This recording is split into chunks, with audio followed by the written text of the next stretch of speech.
I'm Kate, and I was raised in a modest home that was always filled with the aroma of freshly baked bread. After school, I enjoyed helping Dad knead bread at the family bakery that he inherited from his parents. Mom was different. She made more money than Dad ever did as a realtor, always wearing dapper suits and high heels. When I was 12 years old, gangly and ungainly, and more interested in reading than anything else, Mom phoned one evening and said, "Kate, come set the table." On the way, as I spread out the dishes, I dog-eared my page and screamed back. They started up again, I heard. Another slow month, Mom said in a tone full of contempt, "When are you going to straighten up?" Dad's response was kind. "Please, Sarah, don't stand in front of Kate." Oh, who gives a damn? Mom lost her temper. She ought to be aware of her father's lack of success. I held on to the table's edge and forced myself to hold back my tears. In our home, it was typical to see Mom making fun of Dad while Dad tried to maintain harmony. I was aware that Mom felt stuck in a life she never desired and was upset about more than simply money. "Kate," Mom gave a bark, "where is my wine?" With trembling hands, I quickly poured her a drink and put it down. The tablecloth was splattered with some. Mom's eyes blinked. "You worthless girl. Is there nothing you can do correctly?" Dad stepped in. "Sarah, it's only a little wine." Nothing was harmed. Mom gave him a fierce look. "You treat her too leniently. It's no surprise that she's becoming as pitiful as you." I buried my face in my pillow and ran to my bed. I had a deep affection for Dad, but I didn't understand why he tolerated Mom's behavior. For my part, I had mastered the art of being as discreet and silent as possible. When I woke up the following morning, the home was oddly quiet. No click of Mom's shoes, no scent of bread baking. Dad was seated at the kitchen table, his face pale as I slipped downstairs. "Where is Mom?" I inquired, even though I had a strong feeling that I already knew the answer. Dad handed me a note in Mom's beautiful handwriting without saying a word. "John, I can't do this anymore," it said. "I'm taking Richard with me. Instead of this all-town bullshit, he can offer me the life I deserve. Kate, you're simply dead weight that I don't need, so don't even attempt to locate me. You're a loser, John, and you've also made our daughter into one. Goodbye and goodbye." I felt as though I had been hit in the gut as I gazed at the page. Mom had left us, calling Dad a loser and me worthless in her farewell statement. The ensuing months were a haze of court cases and psychological distress. Dad petitioned to have Mom's parental rights revoked and filed for divorce. As we waited for Mom to arrive, I recall sitting in the chilly courthouse with my sweating hand gripping Dad's. She didn't. As the grown-up spoke, I fell asleep, only to pick up on phrases like abandonment and unfit parent. Dad squeezed my hand when it was done. "It's finished, Katie," he acknowledged quietly. "Your mother's parental rights have been terminated, and the divorce is official. Now it's just the two of us." With a mixture of relief and regret, I nodded. After that, life became more difficult. Dad put in a lot of effort and worked long hours in the bakery. I did the most of the chores even though I was only 12. After doing my homework when I got home from school, I would begin making supper and doing the wash. This pattern lasted for 3 years before things altered once more shortly after my 15th birthday. One day, Dad arrived home with a look of astonishment and sadness on his face. As he collapsed onto a kitchen chair, he muttered, "Uncle Pete died." I gave him a strong embrace and whispered, "Oh, Dad, I'm so sorry." He gave me a hug in return. Then with wide eyes, he withdrew. "You won't believe this, Katie. He bequeathed me about $300,000. His sole surviving relative is me. I'm not sure how to handle it all." However, Dad immediately figured it out. He used some of the funds to extend the menu and upgrade the bakery's equipment. Our small bakery became the buzz of the town in a matter of months. Before we realized it, Dad was establishing a second site across town, hiring additional employees and extending the hours. Dad had 3 successful bakeries by the time I was 16. Our concerns about money were vanished. I gave up my after-school employment to concentrate on my education. We even traveled to Europe for 2 weeks, which was our first actual vacation. Over the years, Mom faded into the background. Although Dad dated from time to time, he never showed any desire in getting married again. We were content just the way we were, so I didn't push it. High school graduation passed quickly, filled with tears and cap flinging. I had put in a lot of effort, and it had paid off. I was on my way to study finance at State University. Dad gave me a little package the morning I was scheduled to go. "What is this?" I opened it to discover a key and asked. Dad smiled. "Your present for graduating. It's an apartment close to the university. Rent and dorm life are no longer concerns." I was dumbfounded when I looked at him. "I can't, Dad. This is excessive." I protested, but he waved me away. "Katie, you deserved it. Go now and make me proud." College went by quickly. Determining to take use of the chance Dad had given me, I poured myself into my studies. I was working as an intern at nearby financial businesses while I wasn't in class or studying. I had a junior financial analyst position lined up by the time I graduated.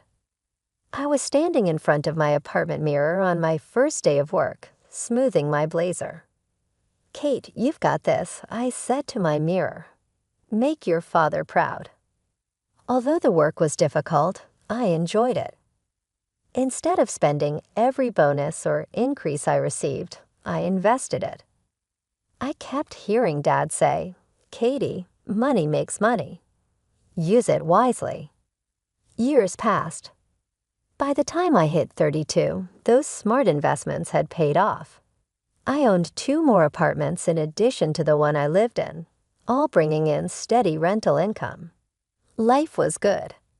Then came the phone call that changed everything. "Katie," Dad's voice sounded strained. "Can you come over? I need to talk to you about something." I found him sitting at his kitchen table, looking older than I'd ever seen him. "What is it, Dad?" I asked, fear clenching my stomach.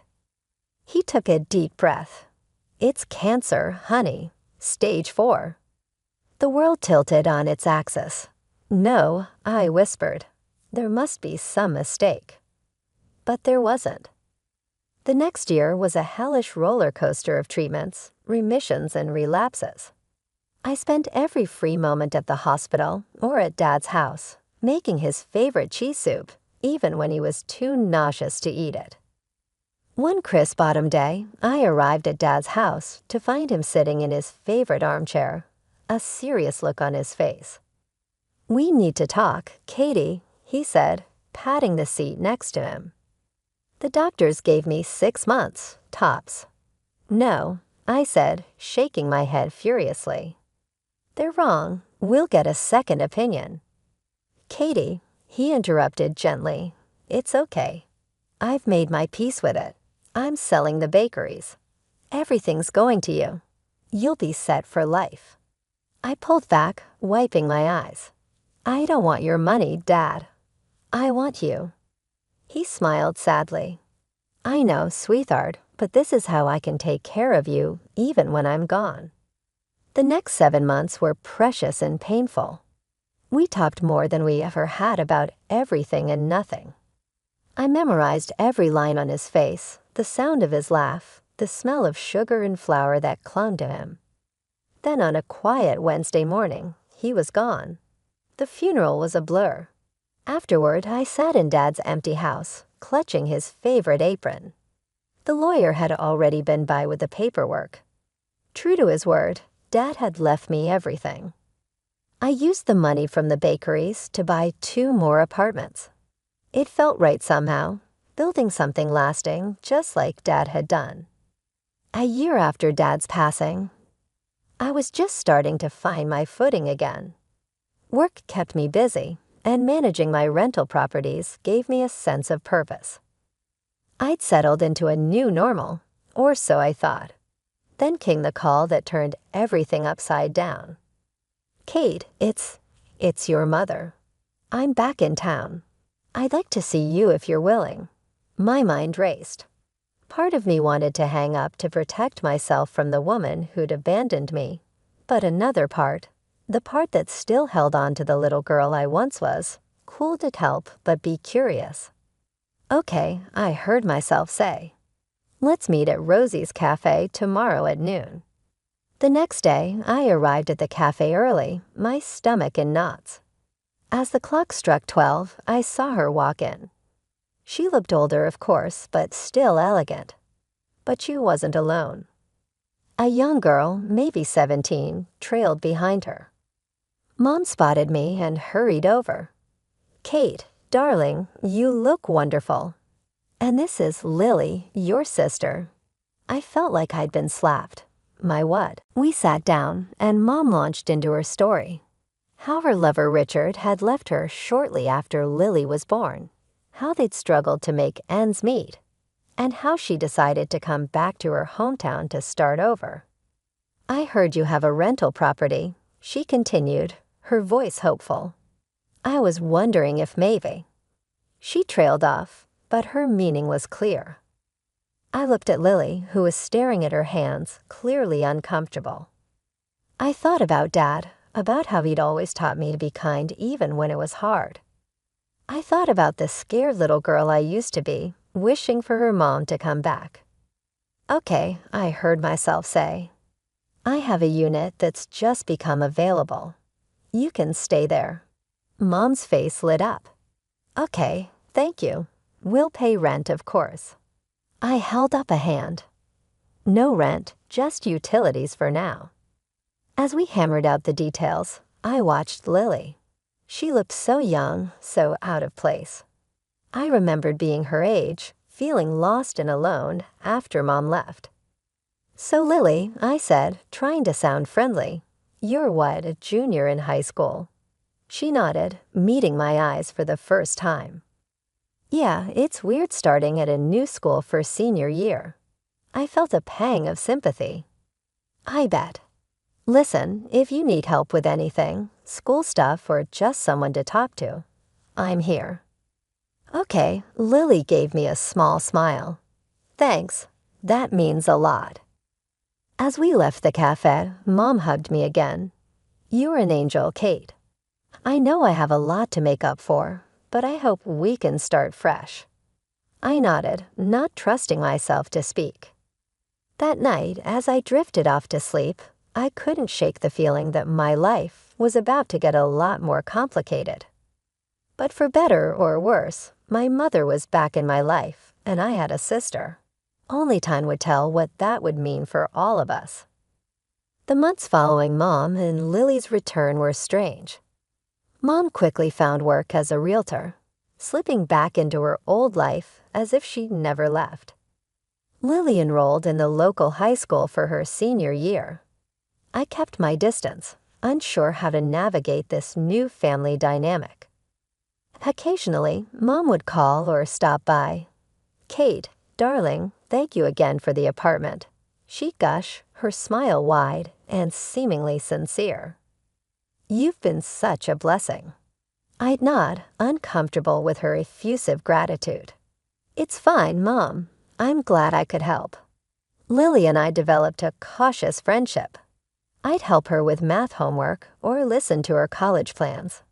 It was nice, in a way, having a sister, but there was always a barrier, the weight of the years we'd missed. Then came Lily's graduation. I attended the ceremony, watching from the back as she accepted her diploma. Mom beamed with pride, and for a moment, I allowed myself to imagine what life might have been like if she'd never left.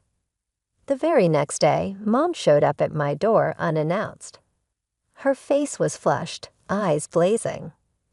"We need to talk," she snapped, pushing past me into the living room.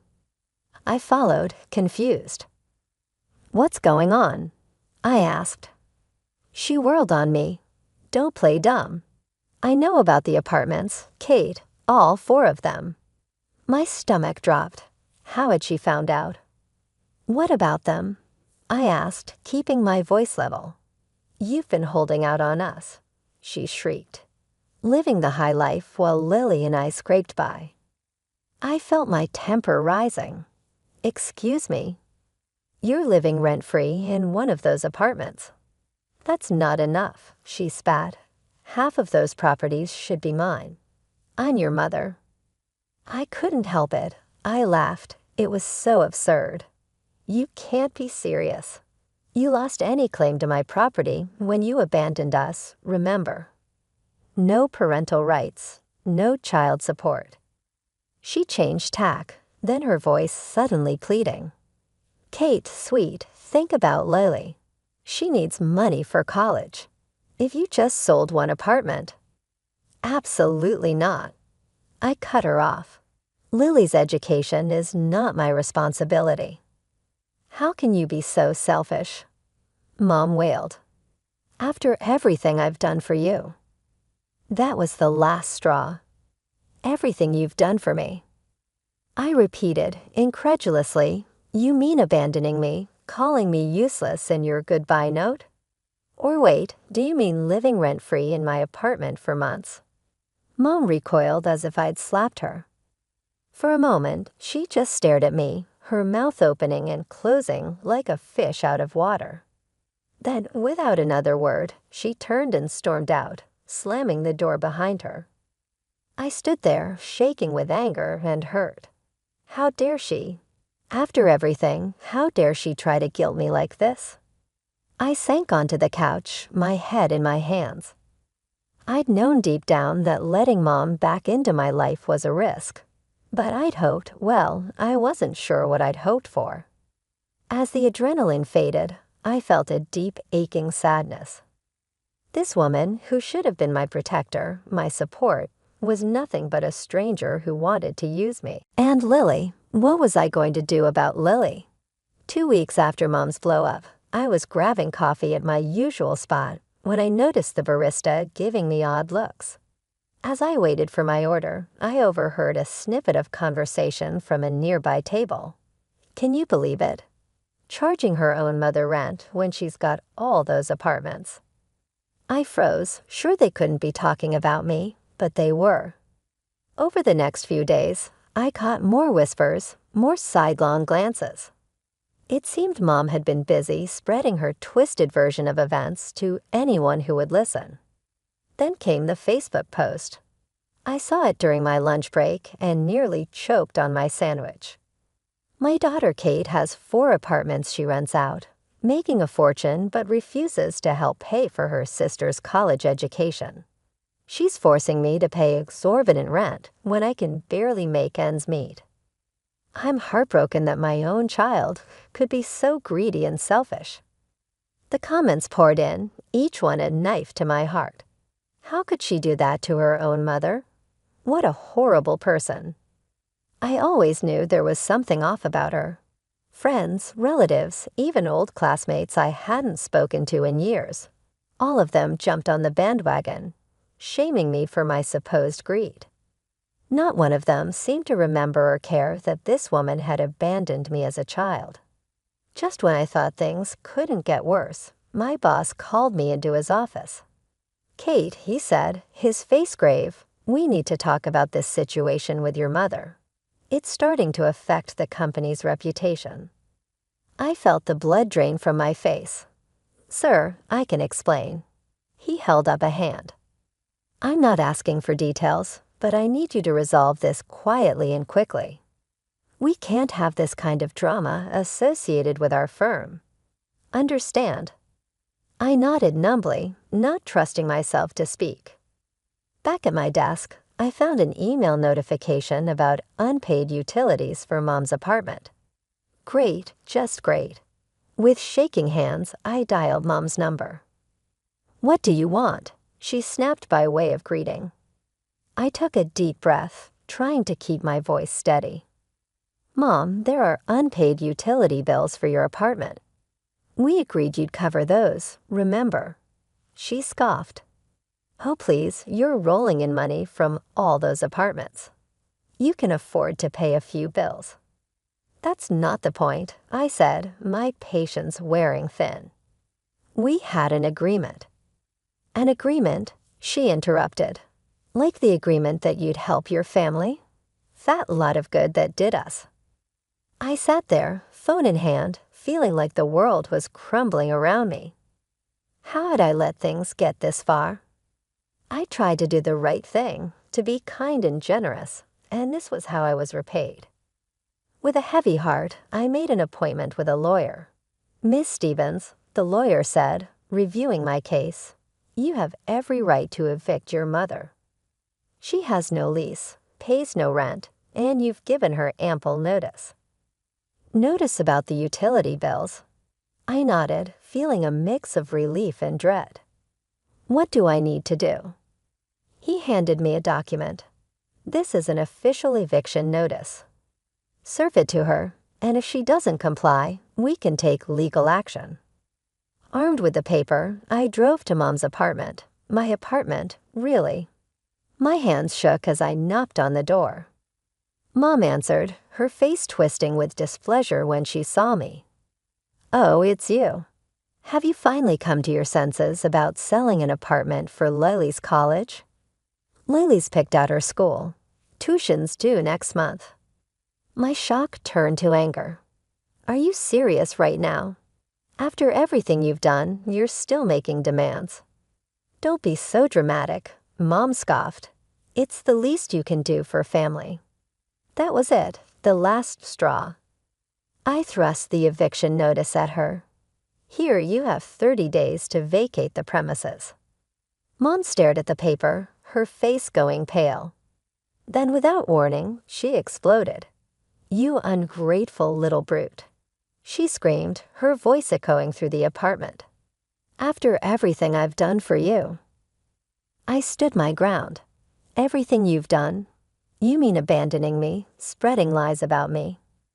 She lunged forward, her hand raised. I flinched, but the blow never came.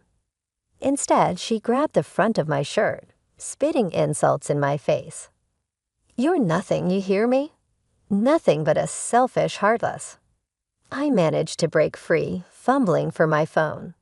"That's it. I'm calling the police." Mom's eyes widened, but she didn't back down. She continued her tirade, her words becoming more vicious with each passing second. When the police arrived, I was shaking, tears streaming down my face.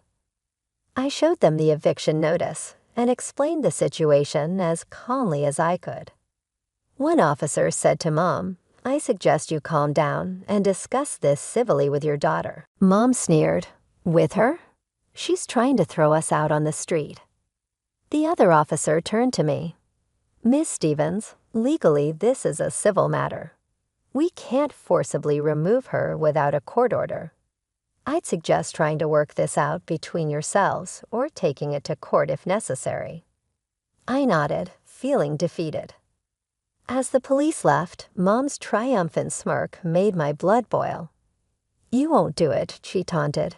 "You don't have the guts to take your own mother to court." I stared at her, this woman who had given birth to me, but had never truly been a mother. In that moment, I felt something inside me harden. "Watch me," I said, my voice low and steady. Before she could respond, I turned and walked away. As I reached my car, I heard the slam of the apartment door behind me. As I drove home, I thought about what lay ahead. A court battle, more drama, more pain, but also maybe a chance to finally break free from the toxic hold my mother had over me. The day of the court hearing arrived, and I felt like I might throw up. As I walked into the courtroom, I saw Mom and Lily sitting on the opposite side. Mom's eyes were red and puffy, while Lily looked like she wanted to disappear. The proceedings began, and Mom put on quite a show. She wept dramatically, her voice breaking as she addressed the judge. "Your Honor," she sobbed, "my daughter has become so cold-hearted. She's trying to throw her own mother and sister out on the streets after everything I've done for her." I clenched my fists, willing myself to stay calm. Then my lawyer stood up, and I felt a wave of relief wash over me. "Your Honor," he began, his voice steady and confident, "I'd like to present some evidence that paints a very different picture of the situation." He proceeded to lay out the facts. Mom's abandonment when I was 12, the termination of her parental rights, her failure to pay any child support. He showed the judge the documentation of the rent-free arrangement and the unpaid utility bills. But he wasn't done. "Furthermore, Your Honor, we have evidence that Mrs. Stevens is not in fact in the dire financial straits she claims." Mom's head snapped up, her eyes wide. My lawyer continued, "Mrs. Stevens owns an apartment in another city, left to her by her former partner. She currently rents out this property for a substantial monthly income." There was silence in the courtroom. With a severe frown, the judge turned to face Mom. "Mrs. Stevens, is this accurate?" Mom was looking pale. After opening and closing her mouth many times, she said, "Yes, Your Honor." When the judge handed down his decision, his voice was icy. "The eviction is granted by this court. In addition, Mrs. Stevens shall reimburse the rent for the month she lived in the flat without paying rent. Your behavior, Mrs. Stevens, is absolutely unacceptable. This case is over." With a resounding sound that seemed to reverberate throughout my body, the gavel fell. We had won, and it was over. I saw Lily as we were leaving the courthouse. My heart hurt for her because she appeared lost and perplexed. She was not at blame for this. Ignoring Mom's scowl, I approached her. "I'm sorry it came to this, Lily," I murmured quietly. "You may still get in touch with me if you need assistance, actual aid, okay?" With tears in her eyes, she nodded. "I apologize, Kate. I was unaware." I smiled sadly at her and turned to go, feeling as though a burden had been removed. Over the next few weeks, Mom and Lily left my flat. Through rumors, I learned that they had moved into Mom's other home. Neither they nor I made an effort to get in touch. Memories of the previous few months raced through my head as I stood in the now empty apartment. The anxiety of the court case, the anguish of Mom's treachery, and the joy I'd had when she returned. But I felt liberated beneath it all.